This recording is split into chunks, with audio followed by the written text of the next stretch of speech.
Hello guys, আসসালামু আলাইকুম। Welcome back to my channel Lutfa village cookie. তো বন্ধুরা, আমাদের দৈনন্দিন জীবনে সকালের নাস্তাতে কিন্তু আলু ভাজি এবং রুটি বা পরোটা থাকে। এটা কিন্তু কমন একটা খাবার, আর সচরাচর কিন্তু আমরা এটাই খেয়ে থাকি। তো এই একই নাস্তা কিন্তু বারবার খেতে কিন্তু আমাদের একদম বোরিং লাগে। এই সাধারণ নাস্তাটাকে কীভাবে অসাধারণভাবে তৈরি করা যায় তার রেসিপি থাকছে আজকের ভিডিওতে। তো বাচ্চা থেকে বড় সবাই কিন্তু একদম চেটেপুটে খাবে। তো বন্ধুরা, তোমাদের কাছে ছোট্ট একটা রিকোয়েস্ট রইল, তোমরা কিন্তু ভিডিওটা শুরু করার আগে অবশ্যই একটা লাইক দিবে। আর তোমরা যদি কেউ আমার চ্যানেলে নতুন বন্ধু হয়ে থাকো তাহলে অবশ্যই আমার চ্যানেলটাকে সাবস্ক্রাইব করে পাশে থাকা বেল আইকনটিও ক্লিক করে রাখবে। আর যারা যারা অলরেডি এই কাজটা করে নিয়েছো তাদেরকে অসংখ্য ধন্যবাদ। এই নাস্তাটা তৈরি করার জন্য প্রথমে আমি ডোটা তৈরি করে নিব। এখানে নিয়েছি 1 কাপ পরিমাণ ময়দা, চাইলে কিন্তু আটা দিয়েও তৈরি করা যায়। তারপর দিয়ে দিলাম স্বাদ মতো লবণ, আর এখানে দিচ্ছি 1 টেবিল চামচ থেকে কিছুটা কম চিনি।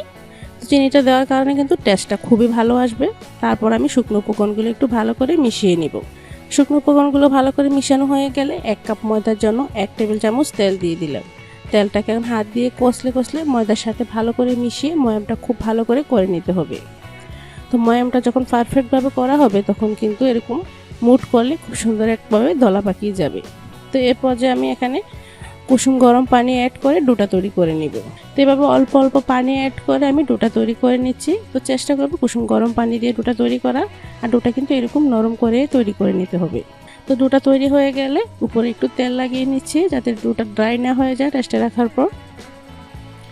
তারপর ঢাকা দিয়ে এটাকে আমি সাইডে রেখে দিচ্ছি 10 মিনিটের জন্য।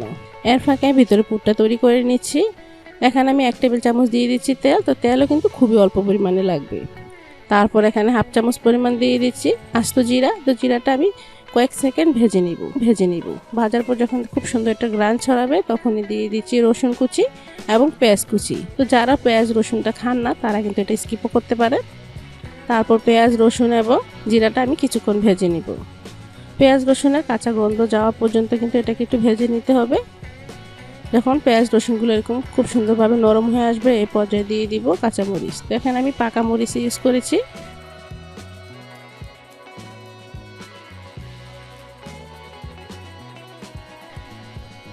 আর দিয়ে দিচ্ছি সামান্য একটু পানি, যেহেতু এখানে আমি কিছু মশলা অ্যাড করবো যাতে মশলাগুলো পুড়ে না যায়। প্রথমে দিয়ে দিলাম হাফ টিস্পুন পরিমাণ হলুদ গুঁড়া, হাফ টিস্পুন মরিচের গুঁড়া, আর হাফ টিস্পুন দিয়ে দিচ্ছি ভাজা জিরার গুঁড়া। স্বাদ মতো দিয়ে দিলাম লবণ। তারপর এখানে দিয়ে দিচ্ছি 1 টিস্পুন পরিমাণ চাট মশলা দিয়ে ভালো করে ভেজে নিতে হবে। তো মশলা যখন ভালো করে ভাজা হবে এই পর্যায়ে দিয়ে দিব এখানে সিদ্ধ করা আলুটা কিন্তু আমি ম্যাশ করে নিয়েছি, একদম আধ ভাঙা করে ম্যাশ করেছি। কিছুটা আস্ত আছে, কিছুটা ভেঙেও গিয়েছে, এরকম করে ম্যাশ করে নিয়েছি। এখন আলুর সাথে সব মশলাগুলো আবারও কিছুক্ষণ মিডিয়াম আঁচে মেটেকে ভেজে নেব। তো যেহেতু আলুটা ভাঙা তাই নিচ থেকে কিন্তু লেগে আসতে পারে, তাই এভাবে কিন্তু অনবরত নেড়ে আলুটাকে ভেজে পুরটা তৈরি করতে হবে। তো দেখো আমাদের আলু ভাজি একদম কমপ্লিট। তো ডোটা কিন্তু খুব সুন্দরভাবে সেট হয়ে গিয়েছে। এখন ডোটা আমি ভালো করে আবারও কিছুক্ষণ মথে নিব, এতে করে আরও কিছুটা সফট হয়ে যাবে। তো এই পর্যায়ে কিন্তু খুব ভালো করে কিছুক্ষণ মথে নিতে হবে, তাহলে দেখবে ডোটা খুব সুন্দরভাবেই কিন্তু সফট হয়ে গিয়েছে।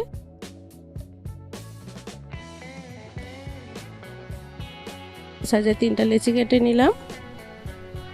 চাইলে কিন্তু 4টা বা 5টাও তৈরি করতে পারো যদি ছোটো সাইজের করে তৈরি করো। তা আমি কিন্তু 3টাই তৈরি করে নিচ্ছি। আর লেচিগুলো গোল গোল করে 2টা আমি রেখে দিচ্ছি ঢাকা দিয়ে, আর একটা এখন আমি বেলে নিব। কিছুটা ময়দা ছিটিয়ে এখন বেলে নিচ্ছি। তো আজকে রুটিটা কিন্তু একটু মোটা করে বেলবো। পরোটা কিন্তু একটু মোটা হলে খেতে বেশি ভালো লাগে, তবে এই নাস্তার ক্ষেত্রে অবশ্যই একটু মোটা করে বেলবে, তাহলে খেতে বেশি ভালো লাগবে। তো দেখো এরকম মোটা করে আমি রুটিগুলো বেলে নিচ্ছি। তো প্রথমে আমি সবগুলো রুটি বেলে নিব, তারপর আমি বাকি প্রিপারেশনগুলো করব।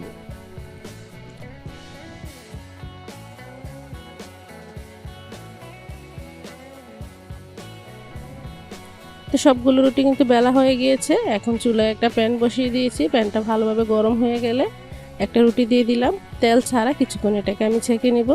তো এভাবে উল্টে পাল্টে কিন্তু কিছুক্ষণ ছেঁকে নিতে হবে, আর ভালো করে এভাবে চেপে চেপে দিতে হবে, তাহলে খুব সুন্দরভাবেই কিন্তু রুটিটা হবে। যেহেতু এটা একটু মোটা, যখন দেবো এরকম সুন্দর একটা কালার চলে এসেছে এই পর্যায়ে দিয়ে দিতে হবে তেল।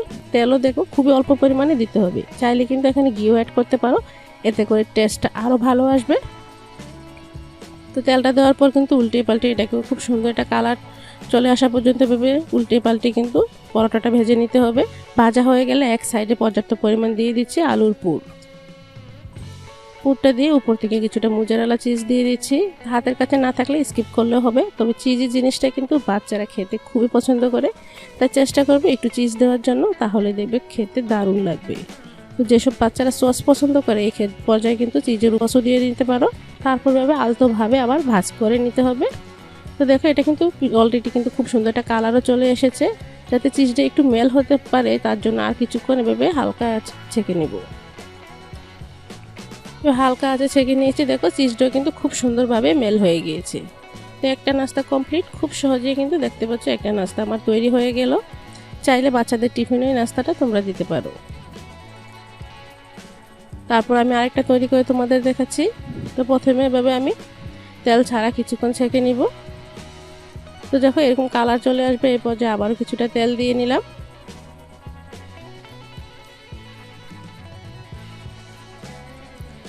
তো অল্প আছে এটাকেও ভালো করে ভেজে নিতে হবে। তো যারা মুচমুচে পরোটাটা পছন্দ করে তাইলে কিন্তু আমরা মুচমুচে করে ভেজে তারপর পুরটা দিতে পারো।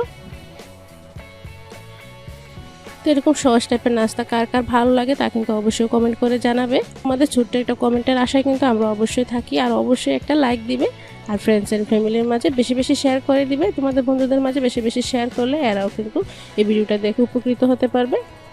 তো তোমরা অবশ্যই বাসায় বাচ্চাদের এভাবে ট্রাই করবে। অবশ্যই বাচ্চাদের টিফিন বক্স একদম শূন্য হয়ে আসবে, আমি কিন্তু গ্যারান্টি দিয়ে বলতে পারি। খুবই টেস্টি এবং হেলদি একটা নাস্তা। দেখতে পাচ্ছ খুব সুন্দরভাবেই কিন্তু এটা মুচমুচে হয়ে গিয়েছে। এখন আমি এটা তুলে নিচ্ছি। তো দেখো ফাইনাল লুকটা।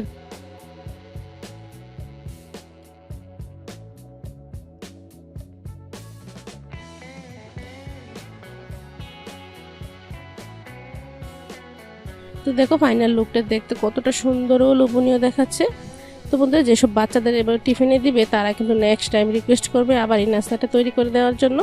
তো আশা করছি সহজ রেসিপিতে আজকের রেসিপিটাও তোমাদের ভালো লেগেছে। ভালো লাগলে অবশ্যই আমার চ্যানেলটাকে সাবস্ক্রাইব করে রাখবে। তো আজ এখানে শেষ করছি, নেক্সট ভিডিওতে আবারও দেখা হবে। সে পর্যন্ত সবাই ভালো থাকো, সুস্থ থাকো। আল্লাহ হাফেজ, আসসালামু আলাইকুম।